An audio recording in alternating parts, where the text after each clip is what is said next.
جی السلام علیکم دوستو، کیا حال ہے؟ ٹھیک ہے، امید کرتا ہوں سب خیر و عافیت سے ہوں گے، اللہ پاک کے فضل و کرم سے ہوں گے۔ دوستو، آج میں آپ کو فلسطین کی تاریخ میں بتاؤں گا، یعنی کہ فلسطین کی تاریخ کے بارے میں آپ کو تھوڑی سی نالج دوں گا۔ دوستو، فلسطین کی تاریخ ایک بہت ہی پرانی اور قدیم تاریخ ہے۔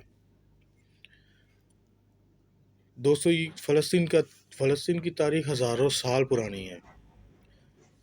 فلسطین دنیا کے ان چند علاقوں میں شامل ہے جہاں سے تین بڑے مذاہب یہودیت، عیسائیت اور اسلام نے جنم لیا ہے۔ فلسطین میں دوستو مختلف ادوار میں مختلف حکمرانوں نے حکومت کی ہے، جن میں قدیم مصری ہیں، قدیم اسرائیلی ہیں، رومی ہیں، مقدونی ہیں، فارسی ہیں اور اسلامی اور صلیبی حکمران شامل ہیں۔ دوستو، رومی سلطنت نے 63 قبل مسیح میں اس علاقے کو فتح کیا اور اس کا نام بدل کر یہودا رکھا۔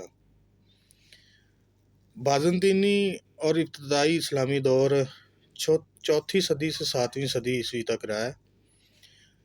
رومی حکومت کے بعد فلسطین بازنطینی سلطنت کا حصہ بن گیا ہے۔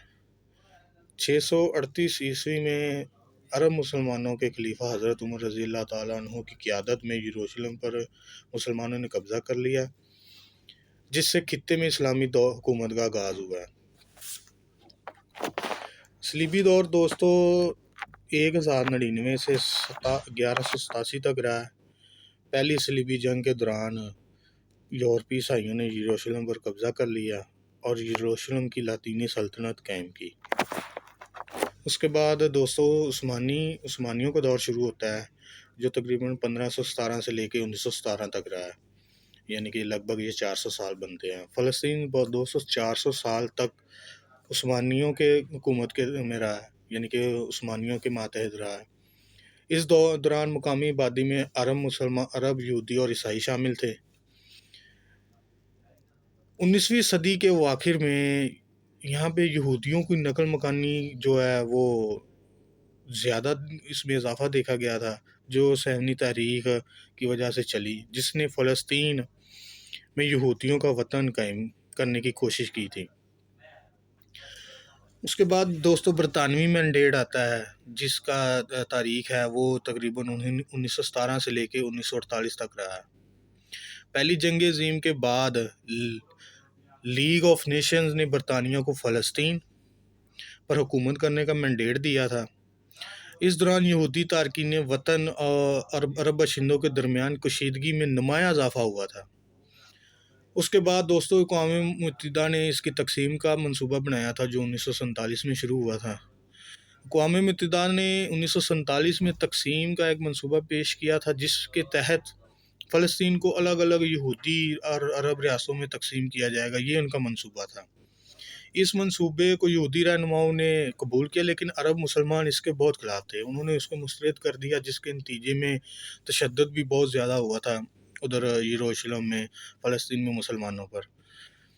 اور اس کے بعد اسرائیل نے اپنی آزادی کا اعلان کر دیا تھا۔ وہ تقریباً سن 1948 تھا جب انہوں نے اعلان کیا تھا۔ ان کی ایجنسی کے سربراہ تھے جن کا نام تھا ڈیوڈ بن گوریون۔ انہوں نے ریاست اسرائیل کا قیام کہ انہوں نے کہا کہ ہم اپنی ایک آزاد ریاست جس کا نام اسرائیل ہے وہ قائم کریں گے۔ اس اعلان کے نتیجے میں پہلی عرب اسرائیل جنگ شروع ہوئی، جس کے نتیجے میں لاکھوں فلسطینی عرب جو وہ بے گھر ہو گئے تھے، کیونکہ دوستو جب کوئی جنگ شروع ہوتی ہے تو جو مقامی لوگ ہوتے ہیں ان کو کافی مشکلات کا سامنا کرنا پڑتا ہے۔ کبھی کبھار ان کو ہجرت بھی کرنی پڑتی ہے، ایک جگہ سے دوسری جگہ جانے میں نقل مکانی کرنی پڑتی ہے، تو ان کو بہت مشکلات ہوتی ہیں۔ دوستو اس کے بعد سن 1967 کی جنگ شروع ہوئی، جو 6 روزہ جنگ رہی تھی۔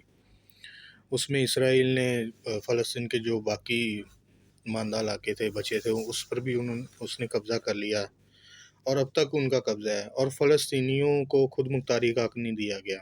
ابھی بھی دیکھیں ہماری جو ادھر ابھی جو کشیدگی چل رہی ہے اسرائیل اور حماس کی، وہ اسی کا نتیجہ ہے، وہ اب تک لڑ رہے ہیں۔ اسرائیل نے اس مختصر مگر اہم تنازع کے دوران مغربی کنارے، غزہ کی پٹی، مشرقی یروشلم اور گولان کی پہاڑیوں پر بھی قبضہ کر لیا ہے۔ فلسطینیوں نے اپنا وطن واپس لینے اور اپنی خود مختاری حاصل کرنے اور اپنی ایک خود مختار ریاست قائم کرنے کے لیے متعدد جد و جہد کی ہے، لیکن انہیں اسرائیل کی فوجی طاقت اور امریکہ کی حمایت کے سامنے ناکامی کا سامنا کرنا پڑا ہے۔ کیونکہ دوستو، جب کوئی دیکھیں، ایک گاؤں میں اگر کوئی چودھری ہے اور اس کی لڑائی تک ایک چھوٹے سے، یعنی کہ ایک عام بندہ اس کے ساتھ ہو جاتی ہے، عام بندہ تھوڑا سا کمزور ہوتا ہے، لیکن چودھری کو باہر سے بھی امداد ملتی ہے، تو عام آدمی کو کافی مشکلات کا سامنا کرنا پڑتا ہے، لیکن جیت ہمیشہ حق کی ہوتی ہے اور باطل ہمیشہ مٹ جاتا ہے۔ دوستو، آج یہ تھوڑا سا آپ کے ساتھ میں نے شیئر کیا ہے، باقی جو اگلا پارٹ ہے وہ میں کل آپ کے سامنے پیش کروں گا۔ اپنا خیال رکھیے گا، اپنی دعاؤں میں مجھے یاد رکھیے گا۔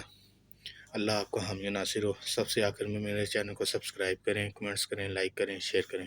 السلام علیکم۔